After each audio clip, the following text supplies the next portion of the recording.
ஹல்லேலூயா. Good morning. இன்னொரு விலையிற பெற்ற நேரத்துல நம் ஆண்டவரின் வார்த்தையை தியானிப்பதற்கு அனுதின தியானத்துல உங்களிடத்துல வருகிறோம். வாங்க ஒரு ஜெபத்தோடு வசனத்தை தியானிக்கலாம். பரிசுத்தரே, எமக்கு நன்றி ஆண்டவரே. நீங்க எங்களுக்கு துணையா இருந்தா போதும் ஆண்டவரே. நீங்க இந்த உலகத்துல எங்களுக்காக வந்து எல்லாவற்றையும் செய்ததினால எந்த சூழ்நிலையிலும் எங்களை ஆதரிக்கக்கூடிய தேவனாக நீர் இருக்கிறீர் என்று நம்புவதற்கும் விசுவாசிப்பதற்கும் கேட்பதற்கும் பெறுவதற்கும் ஆசீர்வதிக்கப்படுவதற்கும் எங்கள் ஒவ்வொருவருக்கும் உதவி செய்ய வேண்டும் என்று கிறிஸ்துவின் நாமத்தில் கேட்கிறோம் பிதாவே, ஆமென். கர்த்தருக்கு ஸ்தோத்திரம். இன்று அநேகம் பேர் அநேக விதமான பிரச்சனைகளிலும் போராட்டங்களிலும் இருக்காங்க. ஆனா சிலரோ அலட்சியமா இருக்கிறாங்க, நிர்விசாரமா இருக்கிறாங்க. சரி, எதுவானாலும் கூட இந்த வருஷத்தின் முடிவுல நம்மை பரீட்சித்துக் கொள்ள வேண்டிய அவசியம் எவ்வளவோ இருக்குங்க. இந்த வருஷ கடைசியில நம் கணக்குகளை சரிபார்க்க வேண்டிய அவசியம், தேவனோடு நம் கணக்குகளை சரிபார்க்க வேண்டிய அவசியம் எவ்வளவோ இருக்குங்க. ஆண்டவர் நமக்கு என்ன கொடுத்தார், நாம் என்ன திரும்பி அவருக்கு கொடுத்தோம். என்ன கொடுப்போம், என்ன கொடுக்க முடியும் நாம? என்னங்க, அவர் செய்த நன்மைகள் எத்தனை, நாம் எவ்வளவு நன்றியோடு இருக்கிறோம்னு ஆலோசித்து பார்க்கணும். எப்போ பாரு மனுஷனை பாருங்க, எனக்கு இது இல்லை, அது இல்லை, இது இல்லை, அது இல்லைன்னு ஏதோ ஒன்று நமக்கு இல்லை இல்லை என்பது தான் சொல்லிக்கிட்டு இருக்கோம். மழை வந்ததுன்னு புலம்புறதும், புயல் வந்ததுன்னு வெறுப்பும், நல்லா இருக்கிறவங்க தான் ரொம்ப புலம்புறாங்க. எல்லாம் இழந்தவங்க பயங்கரமான வேதனையிலையும் தேவனை நோக்கி ஜெபிக்க முடியுது. பயிரெல்லாம் நாசமானதாம். அந்த வாழைத்தோட்டம்லாம் விழுந்துருச்சுங்க. அறுவடைக்கு ஆயத்தமா இருந்த எல்லா பயிரும் கூட நாசமாயிடுச்சுன்னு எவ்வளவு பேர் வேதனையோடு சொல்றாங்கன்னு பார்த்தா, ஐயோ ஆண்டவரே, ஏன் இப்படி என்று, ஏன் இவைகளை அனுமதித்தீரோ ஆண்டவரே என்று சொல்லி நாங்க ஜெபிக்கிறோம். ஆனா நம்ம அநேகருக்கு பயிர் பிரச்சனை இல்லை, ஒரு மாத சம்பளம் போச்சோ என்னமோ, ஒரு நாள் சம்பளம் போச்சோ என்னமோ, அதுக்கே சோர்ந்து போயிடுறோம். வருஷமெல்லாம் வர வேண்டிய அறுவடை, பட்ட பிரயாசத்துக்கு வர வேண்டிய அறுவடை வராவிட்டால் எவ்வளவு வேதனையா இருப்பாங்கன்னு நினைச்சு பாருங்க. கம்ப்ளைண்ட் செய்வதை நிறுத்திட்டு நம்மை நாம் பரிசீலனை செய்வதை கற்றுக்கொள்ள வேண்டும். எப்போ பார்த்தாலும் குறை சொல்லுகிற மனசு சரியானது இல்லைங்க. மனிதன் திருப்தி இல்லாதவனா எப்போ பார்த்தாலும் குறை சொல்லுகிறவனாகவே இருக்கிறான். யாரும் எதுவும் செய்யவில்லை எனக்கு, யாரும் எதுவும் செய்யவில்லை எனக்கு என்ற ஒரே எண்ணம் தான். மனுஷங்க என் மேல அக்கறை காட்டல, மனுஷங்க எனக்கு உதவி செய்யல, அரசாங்கம் எனக்கு உதவி செய்யல, இன்னும் மிஞ்சி போனால் தேவன் எனக்கு என்ன செய்தார் என்று கேட்கிறவங்க கூட இந்த உலகத்துல இருக்கிறாங்க. இன்னும் என்ன செய்யணும் சொல்லுங்க? பாவத்தின் சங்கிலிகளால் அழிவை நோக்கி போகிற நித்திய நரகத்துக்கு போய் கொண்டிருந்த மனிதர்களை மீட்பதற்காக தேவன் நமக்காக என்னென்னமோ செய்யற விஷயங்கள் இல்லைங்க. அவரே நமக்காக இந்த பூலோகத்துக்கு இறங்கி வந்தார். மனிதன் பாவத்திலிருந்து விடுதலை பெறுவதற்கு அது பணம் செலுத்தினா போகிறது இல்ல, அது பணம் கொடுத்து வாங்குவதில்லைங்க பாவ மன்னிப்பு. இயேசு கிறிஸ்து தம் இரத்தத்தை சிந்தி பாவ சங்கிலிகளிலிருந்து நம்மை விடுவித்தார். இயேசு கிறிஸ்து எனக்காக இந்த உலகத்துக்கு வந்தாருன்னு எத்தனை பேர் இன்றைக்கு விசுவாசிக்கிறோம்? இந்த பூமிக்கு கடைக்கால் போடுவதற்கு முன்பே அவர் நமக்காக பலியா இருக்கிறார். நான் பிறப்பதற்கு முன்பே இயேசு கிறிஸ்து எனக்காக சிலுவையில மரித்தார்னு நான் நம்பினேன். எப்படி நம்புவோங்க? இப்போது நாம் செய்யற பாவங்களுக்காக எப்பவோ மரித்த இயேசு கிறிஸ்து என் பாவங்களுக்காக மரித்தார்னு சொன்னா நான் எப்படி நம்புறதுன்னு அநேகர் இன்றைக்கு வாதிக்கிறாங்க. நானும் அப்படிதான் சொல்லிட்டு இருந்தேன். ஒரு ராத்திரி ஆண்டவருடைய சமூகத்துல ஜெபிக்கும் போது என் மன கண்கள் திறக்கப்பட்டது. உனக்காகவே என் உயிரை கொடுத்தேன் என்று சொன்ன குரல் கேட்டது. அன்றையிலிருந்து இன்றைய வரைக்கும் நான் நம்புறேங்க, இந்த உலகத்துல யார் இல்லாவிட்டாலும், என்னை போல ஒரு தரித்திரன் மட்டுமே இருந்தாலும், என் ஒருத்தனுக்காக என் இயேசு கிறிஸ்து இந்த உலகத்துக்கு வந்து தன் ஜீவனை கொடுத்து என் பாவத்துக்காக பாவ நிவர்த்தி செய்திருப்பார். அவ்வளவா ஆண்டவர் என்னை நேசிக்கிறார். அவருடைய அன்பு அவ்வளவு அருமையானதா இருக்கிறதுனால என் வாழ்க்கையை அவர் கையில் ஒப்பு கொடுத்து கடந்த 53 வருடங்களாய் அவருக்காக வாழ்ந்து கொண்டிருக்கிறேன். சொல்லி முடியாத அவருடைய ஈவுகளுக்காக தேவனுக்கு ஸ்தோத்திரம் என்கிற வார்த்தை இருக்கு பாருங்க. கொரிந்தியருக்கு எழுதின 2 நிருபம் 9:15. 2 கொரிந்தியர் 9ஆம் அதிகாரம் 15ஆம் வசனம். தேவன் அருளிய சொல்லி முடியாத ஈவுக்காக அவருக்கு ஸ்தோத்திரம். சொல்லி முடியாத, சொல்ல முடியாத அளவுக்கு, விவரித்து சொல்ல முடியாத சிறந்த ஈவு. ஈவுன்னு சொன்னா கிஃப்ட். கிஃப்ட்டுக்கு நம்ம எப்போ பணம் கொடுக்க மாட்டோங்க. கிஃப்ட் நமக்கு சும்மாவே வரும், இலவசமா வரும். கிஃப்ட் நமக்கு இலவசமா தான் வந்தது. ஆனா அந்த கிஃப்ட் கொடுத்தவங்களுக்கு சும்மா வராதுல்ல, அவங்க அதன் விலையை செலுத்தி இருப்பாங்க. நமக்கு இயேசு கிறிஸ்து இலவசமாய் ரட்சிப்பு கொடுத்தார். என்னை அங்கீகரித்த யாவரையும் என் குமாரராயும் குமாரத்தியாயும் மாறுவதற்கு அதிகாரம் கொடுக்கிறேன், தேவனுடைய பிள்ளைகள் ஆவதற்கு அதிகாரம் கொடுக்கிறேன் சொன்னார்.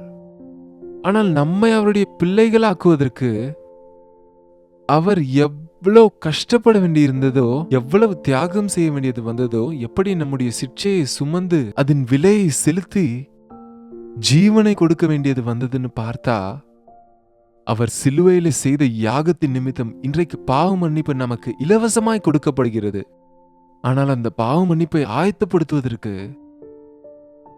பரலோக சிங்காசனத்தை விட்டு வந்து மிருகங்கள் புல் மேய்கிற தொட்டியில படுக்க வேண்டிய நிலைமைக்கு ஆண்டவர் தம்மையே தாழ்த்தினார். என் இயேசுவின் அன்பு எவ்வளவு பெரியது! அவர் தேவனோடு கூட உட்கார்கிற பாக்கியத்தை, தேவனோடு உட்கார்கிற, ஒருமுறை வாசிப்போம். பிலிப்பியருக்கு எழுதின 2ஆம் அதிகாரம், பிலிப்பியருக்கு எழுதின நிருபம்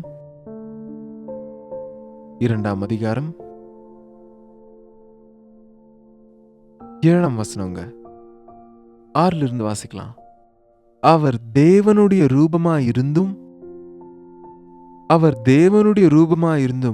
தேவனுக்கு சமமாயிருப்பதை கொள்ளையாடின பொருளாக எண்ணாமல் தம்மை தாமே வெறுமையாக்கி அவர் அடிமையின் ரூபம் எடுத்து மனுஷ சாயலானார்.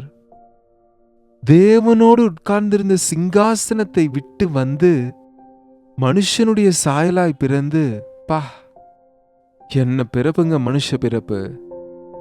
மனிதன் எவ்வளவு பயங்கரமான ஒரு பிறப்புங்க நம்மளுடையது. பாவத்தினாலே இழந்து போன மகிமையை, பாவத்தினாலே நாம் இழந்து போன ஆனந்தத்தை, பாவத்தினாலே இழந்து மரணத்தை எதிர்கொள்ள போகிற நம்மை போல பிறப்பதற்கு யாருக்காவது இஷ்டம் இருக்குமா? மனிதனுடைய வாழ்க்கை அது பிரயாசமும் வேதனையும் தான், அது சீக்கிரத்தில் கடந்து போகிறது என்று பைபிள் சொல்லுகிறது. ஆனால் இயேசு மனிதராகிய நம்மை ரட்சிப்பதற்கு மனிதராக இரத்த மாமிசத்திலே பங்குள்ளவராய் வந்து அவர் இன்னும் என்ன செய்தார் என்று அங்கே வாசிக்கிறோம். அவர் அடிமையின் ரூபம் எடுத்து ஒரு ராஜாவாக வந்து ஆளுகை செய்வதற்கோ ஒரு பெரிய அதிகாரியாக வருவதற்கு அவர் இஷ்டப்படலங்க. மனுஷருக்கு ஆளுகுதான் வேணும்னா இயேசு ஆண்டவர் ராஜாவாக வந்திருப்பாரு. ஒரு மனுஷனுக்கு பணம் தான் வேண்டுமானால் மல்டி மில்லியனரா ஆண்டவர் இந்த உலகத்துக்கு வந்திருப்பாருங்க. மனுஷருக்கு இசைதான் வேணும்னா ஆண்டவர் பெரிய சங்கீத வித்துவானா இந்த உலகத்துக்கு வந்திருப்பாரு. மனுஷருக்கு கல்விதான் வேணும்னா ஆண்டவர் ஒரு ஆசானாக உலகத்துக்கு வந்திருப்பாரு. ஆனா மனுஷருக்கு கல்வி இருக்கு, எல்லா இசையும் தெரியும், பணம் இருக்கிற கோடீஸ்வரங்க எத்தனையோ பேர் இருக்காங்க. ஒருவேளை உங்களுக்கும் எனக்கும் இல்லாம இருக்கலாம். மல்டி மில்லியனர்ஸ் எத்தனையோ பேர் இருக்கிறாங்க. அவங்களுக்கு சந்தோஷம் இருக்கா? பாவ மன்னிப்பு இருக்கா? பரலோக ராஜ்யத்தின் நிச்சயம் இருக்கா? பணத்தால வாங்க முடியுமான்னு சொன்னா இல்ல இல்லையா? பாவத்திலிருந்து விடுதலை பெறுவதற்கு மனிதன் எவ்வளவு முயற்சிக்கிறான், அதிலிருந்து விடுதலை இல்லை. ஒருவேளை இயந்திரங்களும் கம்ப்யூட்டர்ஸும் வேணும்னா அவர் ஒரு பெரிய ஒரு இன்ஜினியராக கூட வந்திருப்பாருங்க. மனுஷருக்கு ஆரோக்கியம் மட்டும் போதும், வேற எதுவும் தேவையில்லை, நோய்கள் மட்டும் போனா போதும் நினைச்சிருந்தா அவர் டாக்டராகவே பிறந்திருப்பார். மனுஷனுக்கு நோய் போனாலுமா மனசுல இருக்கிற நோய் போறதில்லை இல்லையா? சரீர நோய்களை விட மனசளவுல வேதனைகள் மனிதரை எப்படி பிடித்து நொறுக்குது இல்லையா? அதற்கு தான் ஆண்டவர் ரட்சிக்க வந்தாருங்க. இது எல்லாவற்றிலிருந்து நம்மை விடுவிக்க வந்தாருங்க. பாவத்தினாலே நாம் இழந்த சமாதானத்தையும் திருப்தியையும், நாம் இழந்து போன தேவனுடைய மகிமை, பரலோக ராஜ்யத்தின் சுதந்திரத்தை மீண்டும் கொடுப்பதற்கு அவர் அடிமையாக வந்து ஊழியம் கொல்லும்படி வராமல் ஊழியம் செய்வதற்கு, அநேகரை மீட்கும் பொருளாக தம் ஜீவனை கொடுப்பதற்கு இயேசு கிறிஸ்து இந்த உலகத்துக்கு வந்தாருங்க. நாம் எல்லாம் வாழ்வதற்காக பிறந்தோம். ஆனா ஆண்டவர் நமக்காக மரிப்பதற்கே பிறந்தாருங்க. அவர் எவ்வளவு பெரிய தேவன்! ஒரு ஈவாக நமக்கு கிறிஸ்து கொடுக்கப்பட்டாருங்க. ஏனென்றால் அவருடைய நாமத்திலே நாம் எல்லாரும் மன்னிப்பை பெறும்படிக்கு.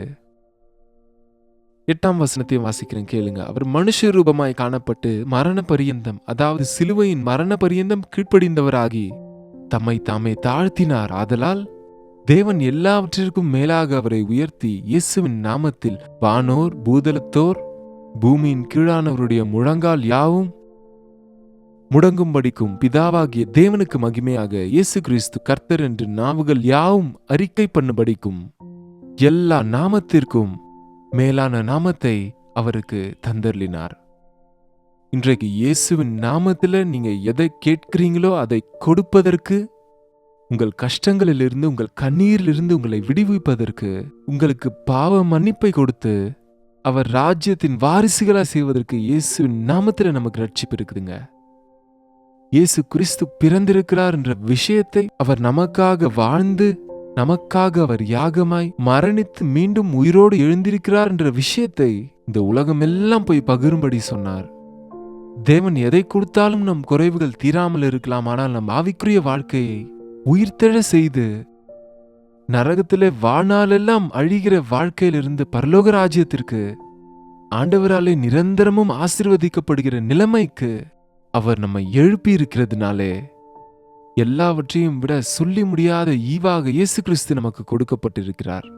புத்தியும் ஞானமும் சகல செல்வமும் அவரிலே ஒன்றாக இருக்கிறது. கிறிஸ்துவை உடையவன் எல்லாவற்றையும் உடையவனாயிருக்கிறான். சர்வாதிகாரியாகிய ஆண்டவரை நம் இரட்சகராக ஏற்றுக்கொள்ளும் போது நம்முடைய வாழ்க்கையில நிறைவான ஆசீர்வாதத்தை பெற முடியும். கண்ணீரை துடைக்கிறவர் அவர், நோய்களை சுகமாக்கிறவர் அவர், இருதயத்தை பலப்படுத்துகிறவர் அவர், நொறுங்கி போனவர்களை ஸ்திரப்படுத்துகிறவர் அவர், சோர்ந்து போனவர்களை தூக்கி எடுக்கிறவர் அவர், நம் பசியை தீர்க்கிறவர், நித்திய மரணத்திலிருந்து நம்மை தப்புவிக்கக்கூடிய ஆண்டவராகிய இயேசு கிறிஸ்து நமக்காக இந்த உலகத்துல பிறந்தார் என்பது கதையல்ல என்று இந்த டிசம்பர் மாதத்துல அவருடைய பிறப்பை பற்றி தியானிக்கும் போது அநேக விஷயங்களை தெரிந்து கொண்டு நம் ஆண்டவரை பணிந்து கொண்டு அவரை ஆராதிப்போம். ஜெபம். பரிசுத்தரே, அன்பான தகப்பனே, எங்களுக்காக பரலோகத்திலிருந்து இறங்கி வந்தீர் என்பது எங்களுக்கு பழக்கமாகி விடாமல் அதிலே எவ்வளவு சிறப்பு இருக்கிறதோ, அதிலே எவ்வளவு உண்மை இருக்கிறதோ, எவ்வளவு அன்பு இருக்கிறதோ அதை உணர எங்களுக்கு உதவி செய்யுங்கப்பா. சொல்லி முடியாத ஈவாக எங்களுக்கு கொடுக்கப்பட்ட கிறிஸ்துவின் நிமித்தம், கிறிஸ்துவில் இருப்பவர்களுக்கு எந்த நியாய தீர்ப்பும் இல்லாமல் உம் நாமத்திலே பாவ மன்னிப்பை பெறுவதற்கு, பரலோக ராஜ்ய சுதந்திரத்தை பெறுவதற்கு, உலக கஷ்டங்களிலிருந்து, வியாதிகளிலிருந்து, பிரச்சனைகளிலிருந்து, வேதனைகளிலிருந்து விடுவிக்கக்கூடிய சர்வ வல்லவராக நீர் இருப்பதினாலே உம்மை துதிப்பதற்கு உதவி செய்யுங்கப்பா.